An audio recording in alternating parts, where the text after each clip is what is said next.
በውይይት መድረኩ የተነሱት ጉዳዮች አቅርቦት አካባቢ እኔም ኮምፕሊመንት ማድርገው የግብርና ምርቶች በተለይ ሀገር ውስጥ የሚመረቱ ምርቶች የዋጋ ሁኔታ የመቀነስ አዝማሚያና ባለበት የመቆም ሁኔታ አለ የተባለው እኛም የገመገምነው ጋራ የሚጣጣምና ትክክለኛ ስራ ነው። ይሄ መሬት ላይ በተሰራ ስራ የመጣ ውጤት ስለሆነ ለዛ ምስጋና ያስፈልጋል። ሁለተኛው ከገበያ ቁጥጥር እና ማረጋጋት ህገወጥነት መከላከል ላይም የተሰራው ስራ ከክልል ክልል ልዩነት ቢኖረውም በሁሉም ክልል አግሬሲቭሊ ባይከድበት ኖሮና በዛ ደረጃ የህዝባችንን ጥቅም ይጎዳል ብለን ባንረባረብ ኖሮ ዛሬ በዚህ ደረጃ አሁን ቀለል አድርገን እንደምንገመግመው ልንገመግም አንችልም። ምክንያቱም ከህዝብ የዕለት ተዕለት ኑሮ ጋራ የሚያያዝ ጉዳዮች ስለሆኑ ይሄ ይበልጥ የጋራ ድላችን ስለሆነ የበለጠ ማጠናከር ያስፈልጋል። ኑሮ ውድነትን እና የገበያ ዋጋን ለማረጋጋት ጥሩ ስራ ሰርተናል የምንለው የገበያ መሰረተ ልማትን የመጀመሪያ ደረጃም የሁለተኛ ደረጃም በመገንባት ረገድ የተሻለ ስራ ሰርተናል። በተለይ በ8 ሪጂኦፖሊታን ከተሞች ክቡር ሚኒስትሩ እንዳቀረቡት 400 ሚሊዮን ብር የክልሉ መንግስት መድቧል። ከተሞቹ ደግሞ 700 ሚሊዮን ብር በማቺንግ መድበው ወደ 1.1 ቢሊዮን ብር በሚደርስ ልክ አዲስ አበባ ላይ ባለው ስታንዳርድ ስራ እየተሰራ ነው። አብዛኞቹ ከተሞች ኮለን የማውጣት ስራ ላይ ስምንቱም ጋር እየተሰራ ስለሆነ እሱን በደንብ በጀመርነው አግባብ ለመቀጠል እንሞክራለን።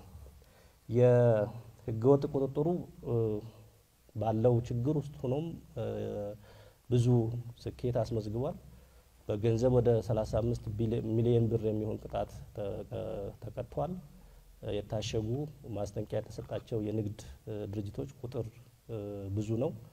እዚህ ላይ የሚቀረው ነገር ትናንትና በአስተባባሪ እንደገመገም ነው አጀንዳ መሆን የሚገባቸው የህገወጥ ተግባራት አለ። አንዱ ነዳጅ፣ ሁለተኛ ማዳበሪያ፣ ሶስተኛ የኤክስፖርት ምርት ጥራጥሬ ላይ ያለውን ይሄንን የአመራር አጀንዳ አድርገን መምራት አለብን የሚል በትኩረት ያስቀመጠ ስለሆነ ይሄን ለማድረግ አጠቃላይ የግብይት ግብረ ኃይሉን ከስራ ዕድል ፈጠራ ምክር ቤት ጋር አቀናይተን አንድ ንቅናቄ መድረክ እንደተመለስ በመፍጠር ሁለቱንም ተግባራት አጀንዳ ማድረግ አለብን የሚል ቀደም ያለ ከዛሬ በፊት የቀደመ ግምገማ አለና በዛ ልክ እንቀጥልበታለን።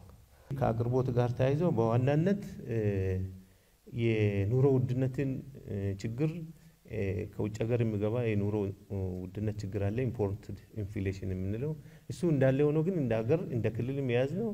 አካባቢ ያሉንን ጸጋዎችን ተጠቅመን ምርትና ምርታማነትን ጨምረን በተለይ የዋጋ ንረቱን መቀነስ ይቻላል የሚል አቋም ይዘን ነው እየሰራን ያለ ነው። ባለፈው አመት ፈጣሪ ማግዞን በጣም ጥሩ የዝናብ ስርጭት ነበረ። መንግስትም ከፍተኛ ርብርብ አድርጎ የማዳበሪያ አቅርቦት ነበረ፣ የምርጥ ዘር አቅርቦት ነበረ። ከዚህ የተነሳ ጥሩ ምርት አለ። በዚህ አመት ጥሩ የስንዴ ምርት አለ፣ ጥሩ የጤፍ ምርት አለ፣ የበቆሎ አለ፣ የሩዝ አለ፣ ሌሎች ምርቶች በተለይ ከከተማ ኢኒሼቲቭ ጋር ተያይዞ ዶሮ ላይ ብዙ ሰርተናል፣ ወተት ላይ ብዙ ሰርተናል። ገበያ ማረጋጋትና ኑሮ ውድነትን ከመቆጣጠር አኳያ የተከናወኑ ስራዎች ክቡር ሚኒስትሩ ቅድም በዝርዝር ያነሳዋቸው ውጫዊና ውስጣዊ ሁኔታዎች እንደተጠበቁ ነው። በተለይ በክትትል ሊረጋጉ የሚገቡ ስራዎችን ትኩረት ሰጥተን ሰርተናል። ቅድም ነዳጅ ላይ ብቻ ጉልህ ሆኖ ታየ እንጂ በተለይ እነዚህ ህገወጥ ጭማሪ በሚያደርጉ የንግድ ድርጅቶች አካባቢ ላይ ከ252 በላይ የሚሆኑ ንግድ ድርጅቶች አካባቢ ደርሰናል፣ እርምጃም ወስደናል። በዚህ ሂደት ውስጥ ከ19.9 ሚሊዮን ብር በላይ የሚሆን ገቢ ለመንግስት እንዲሆን የተደረገበት ሁኔታ አለ። ይሄም አንድ ስራ ነው ብለን ነው እዛ አካባቢ ላይ ትኩረት ሰጥተን እየሰራን ያለ ነው። ይሄ እንግዲህ ዋጋ ማረጋጋት ላይ ራሱ የሆነ ትልቅ ተጽዕኖ ስላለው ከዛ ውጪ ነዳጅ ጋር ተያይዞ የሚነሳው ላይ ቅድም ከተቀመጠው በተጨማሪ ማደያዎችንም እስከ ማገድ ይሄንንባቸው ርቀቶች አሉ። ቅድም የተጠቀሰው ቁጥር እንደተጠበቀው ነው። ይሄን ነገር በየሳምንቱ ነው እየተገመገመ ያለው በከፍተኛ ሁኔታ ማለት ነው። ይሄ ጉዳይ በቅርበትም ገምግመናል።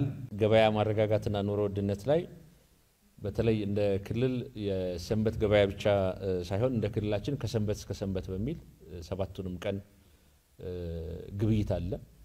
እንዲሁም የግብይት ማዕከላቱም እየጨመሩ ነው የመጡት። ይሄ ደግሞ በጣም ተጨባጭ የሆነ የገበያ ማረጋጋት ስራ እየሰራ ነው ያለው።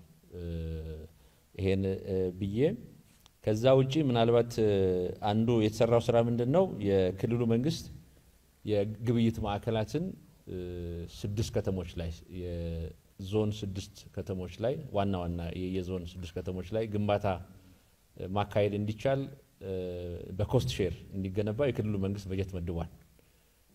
ይሄም አንዱ ጥረት የተደረገ ያለ ነገር ነው። እንደ ክልል በተለይ አሁን ይሄ መሰረታዊ አትክልት ፍራፍሬ ባለፉት 3 ወራት ከሌላ ክልሎችም ጭምር ወደኛ ያልመጣበት ሁኔታ ነው ያለው። በቂ ምርት ነው ያለው። ለመሀል ገበያም ጭምር እያቀረብን ነው። የሌማት ትሩፋትም ጥሩ ውጤት የተገኘበት ሁኔታ ነው ያለው።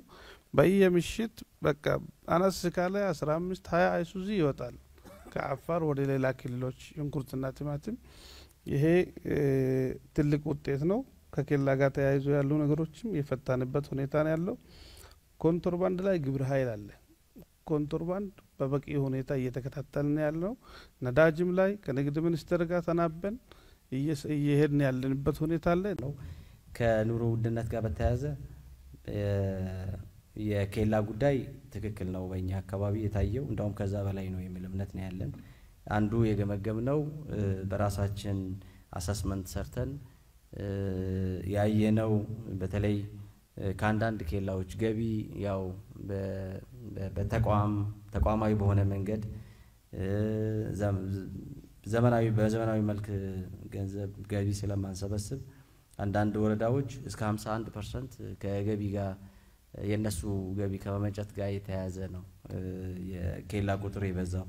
ስለዚህ ይሄንን በደንብ ገምግመን ቫልዩ አድ የሚያደርጉትን ለማንሳት ተስማምተናል። ግብረ ኃይልም ተቋቁሟል። በተለይ አብዛኞቹ ከኑሮ ውድነት ጋር በአንድም በሌላ መልኩ የተያያዙ ናቸው።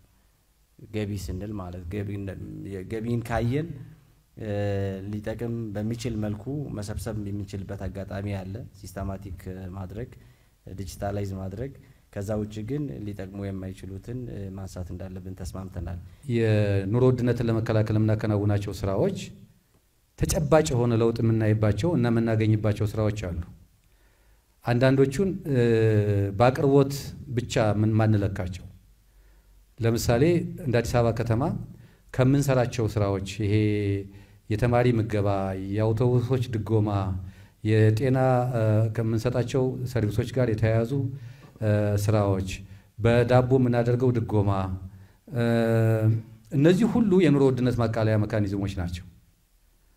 ኔርሊ ትልቅ ገንዘብ ነው አዲስ አበባ ከተማ እየደጎመ ያለው ኑሮን ለማቃለል በተለይ ዝቅተኛው የህብረተሰብ ክፍል ግብይት ለመፈጸም ከሚችልባቸው ገበያዎችን ከማስፋፋት ባሻገር በቀጥታ ገንዘብ ኢንጀክት አድርገን የምንሰራቸው ስራዎች አሉ።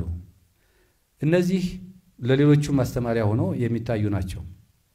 780 ሺህ ወይም ኔርሊ 800 ሺህ ተማሪ መቀለብ እና በቀን 2 ጊዜ ሚል ማቅረብ ከ30 ሺህ በላይ ከ37 ሺህ በላይ ለሚሆኑ ዜጎች አንድ ጊዜ የምግብ አቅርቦት እንዲያገኙ ማድረግ። እንደዚሁም በኢንዱስትሪ ደረጃ የምንሰራቸው ስራዎች አሁን እያቋቋምናቸው ያሉ የእንጀራ ፋብሪካዎች በእንጀራው ሽያጭ ላይ ያለው ኢምፓክት አለ። በአካባቢው የሚቀርብበት ዋጋ በራሱ አንጻራዊ ቅናሽ ያለው በመሆኑ ቀላል አይደለም።